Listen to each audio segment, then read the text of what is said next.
I've been getting asked a lot lately, where exactly did you start healing in your journey in carnivore? When did you start feeling better with your mental health, with your physical health, all of that? And so today I want to have that honest conversation with you and what exactly, why did I start carnivore, what I went through, and what I started to heal. So I'm going to link in the description one of the videos that I talk about my journey from when after it all happened. So it was fresh. And you can also check out, I literally did day 1 through 100 every day, all the ups and downs, all the in betweens of how I was feeling on the carnivore journey and why I started. But first, I am Kristin from the Kristin Carrera podcast. Welcome, welcome, welcome. If you're into health conversations, real talk, Jesus, and ADHD mom life, then you are in the right place. So make sure to hit that subscribe button, like, follow along, and comment. I love to hear your comments, where you're from, what you're going through, and all the in-betweens, right? So let's start off with why I started carnivore. I started carnivore for so many reasons. I was depressed for 8 years. I had really bad anxiety every single day. I had really bad fatigue, brain fog. I have microscopic colitis. I was diagnosed with Graves' disease. I had inflammation in my hands, just gut issues. Overall, I was a mom of three and I was just getting by each day. I the time I did not know how I was doing it because I would just cry out of nowhere. My depression was really bad and I didn't know what to do. I had changed my diet multiple times. I did a gut protocol program where it was less meat, more veggies. I did the container system where I controlled what I ate and I made sure that I got whole foods into my diet. I had tried keto in the past. I was working out every single day. I was journaling. I was meditating. I mean, I was doing it all, right? Things that people say work, but it wasn't. And I was failing. And I was slowly shutting down inside. And I knew that I needed a change. I knew that I needed to make a shift. And so I had heard about the carnivore diet. My husband had showed it to me on the Joe Rogan podcast. And I, my initial first thought was, this is absolutely crazy because I can have my croqueta and eat it too. And if you don't know what a croqueta is, go look it up. They're delicious. Definitely not carnivore. Definitely probably not good for you. But that was my mentality, right? Have your cake and eat it too. Why not? Just a little bit. Balance. It's all about balance. And so that was my mentality for many, many years. But it got to the point that I needed a shift. I needed to change because I was in this rabbit hole and I was so deep that the light was starting to diminish. So I decided that for my New Year's resolution goal going into 2024, I was going to start January 1st. I was going to start the carnivore diet and I was going to start this podcast because this podcast was what was going to give me the accountability I needed to continue on this journey because I knew that it wasn't going to be easy because when you are physically and mentally unhealthy, it's a journey to get to the other side, right? It doesn't happen overnight. It's not linear. And I want you to get that through your head. And the first thing that you need to do in order to make a change is that you really need to hone in to your why. And my why was my family. Because if I couldn't get out of this hole, I really don't know where I would be right now.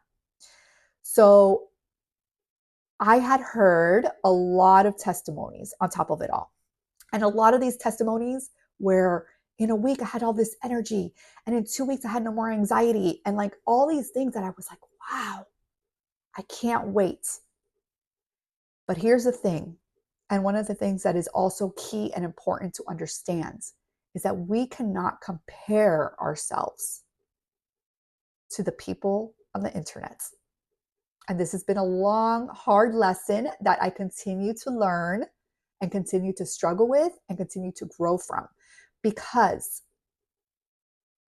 what works for me may not work for you, vice versa. My lovely camera cut me off. So, as I was saying, there's no one size fits all, is my point. So, going into what happened with my journey, week one was rough. Week two was rough. Week three was rough. And I was reaching 30 days and I was wanting to quit every single day, multiple times a day. I am not kidding. You can go look at those videos that I told you about. It was rough. I had what they call the keto flu. I was achy. I was miserable.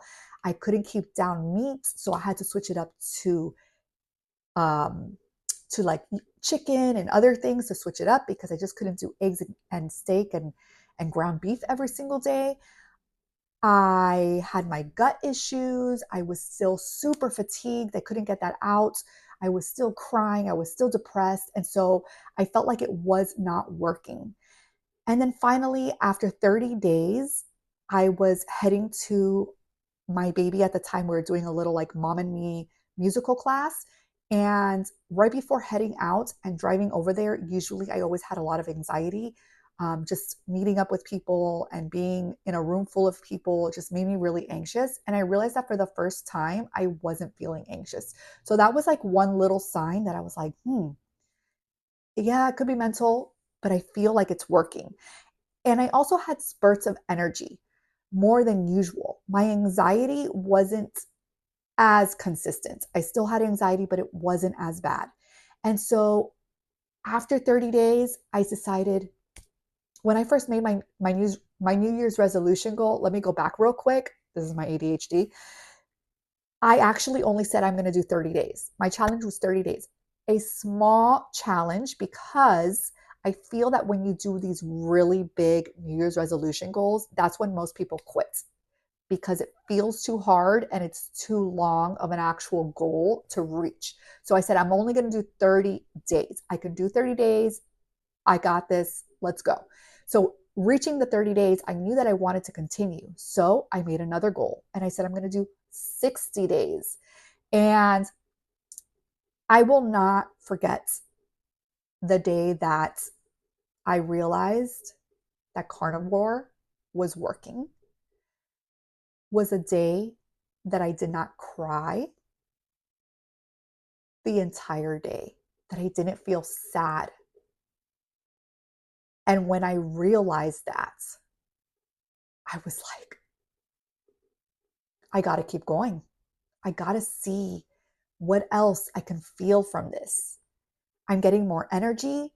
The brain fog is lifting and I'm not crying. Where is this going? So I continued. And yes, I still had up and downs. I still struggled sometimes with the fatigue. I had to learn my body. I had to learn what I could eat and what I can't eat. Too much fat would cause my microscopic colitis to flare up. So I had to hone back. I needed more water. I needed electrolytes when I was feeling fatigued. I realized I wasn't drinking enough water and getting my electrolytes in as needed. So I had to shift that a little bit. So you have to take notes, journal, journal, journal. I journaled everything from day 1 to 100, from what I ate, how I felt, and all the in betweens, because that's how I figured out a few things. I figured out that I had a high histamine allergy. I cannot do bone broth like most people do, and how most people tell you to drink that on Carnivore. I could not. It caused dry and itchy eyes. I didn't feel good. It was bad. When I started to reintroduce foods after Carnivore, I realized I was allergic to certain things. So definitely take notes on everything that you do and don't let the small things distract you to the bigger picture. So reaching 100 days, I didn't feel depressed. I had less anxiety. I had more energy to be with my kids. I wanted to do things with the kids. I didn't have that heavy brain fog every day. My gut was getting better. That was still a work in progress after the 90 days, but now doing this for 2 years, I will say that it's very rare that I have a flare up of my microscopic colitis. The only time that I have a flare up is usually about around my menstrual system, and I think that's just part of like all the hormones and my body going through what it's going through. Other than that, so much better. And so I wanted to share this with you because I've been getting asked. I hope that it helped for you to understand that it's not a linear journey. It's not going to happen overnight. And just because Karen stopped feeling anxious or stopped feeling bloated in week 1 does not mean that that's going to happen to you. You might take 30 days, 60 days, 100 days. You might even take longer than the 100 days than what I took. I've heard people say that sometimes it's taken them 1, 2, 3 years to really start feeling better. And that's not to say that you're going to feel really bad for 3 years, but it's going to take time. You have to understand that we've been fueling our bodies with food and other things, probably, right? That have been making us sick, that have been making us not feel good. And so all those years, you want to then just snap your finger, eat healthy one day, eat carnivore for a few days, and just feel 100% better. And that's just not how life works. So give your body the patience it needs, give it the love it needs, the nourishment it needs through carnivore. And you will slowly get to the end of that tunnel. I promise you, but you have to get through the hard in order to start feeling better. So I want to end with this verse that reminds me why consistency matters. And with that, I also want to say that if you feel that you've fallen off carnivore when you're starting, it's okay. This is not about perfection. It's about learning and getting through that journey. And so if you fall, and I gave this example to somebody recently who said that they fell and they feel like they failed. And if you fall down, do you not get back up? Do you just stay on the floor? No, no. You get back up and you continue to walk. So it's the same with carnivore or any diet that you're on. You might fail one meal, 1 second of the day. It's okay. Get back up. Keep walking. Okay. So the verse is 1 Timothy 4:8. It says, "For physical training is of some value, but godliness has value for all things, holding promise for both the present life and the life to come." This reminds me that growth takes time and consistency matters. So keep going, keep pushing through. Thanks for listening. If this helped you, please leave a comment below. I would love to hear what you want to hear next, and I will see you on the next episode.